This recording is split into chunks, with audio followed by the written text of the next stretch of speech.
అమరావతిలో Singapore National University campus NUS ప్రతినిధులకు చంద్రబాబు నాయుడు గారు స్వాగతం. అమరావతిలో యూనివర్సిటీ క్యాంపస్ ఏర్పాటు చేయాలని ప్రపంచంలో మేటి యూనివర్సిటీలో ఒకటైన national university of Singapore NUS ను ముఖ్యమంత్రి చంద్రబాబు కోరారు. National university of Singapore president tan young చేతో చంద్రబాబు భేటీ అయ్యారు.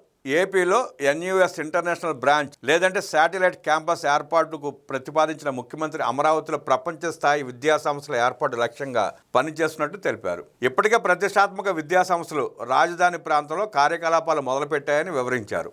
గ్లోబల్ ఇన్వెస్టర్లను ఆకర్షించేలా సరికొత్త పాలసీల రూపకల్పనపై ఎన్యూఎస్ పాలసీ ఇన్స్టిట్యూట్ సహకారానికి విజ్ఞప్తి చేశారు. ఈ సందర్భంగా యూనివర్సిటీకి చెందిన ప్రొఫెసర్లు అమరావతి నిర్మాణ పనుల వివరాలను అడిగి తెలుసుకున్నారు. అమరావతి మాస్టర్ ప్లాన్ రూపొందించడంలో తమ భాగస్వామ్యాన్ని ప్రొఫెసర్లు గుర్తు చేసుకున్నారు. అమరావతిలో క్యాంపస్ పెట్టాలన్న ముఖ్యమంత్రి సూచనపై సానుకూలంగా స్పందించిన టాన్ యంగ్ చే ఈ ప్రతిపాదనను పరిశీలిస్తామని తెలిపారు.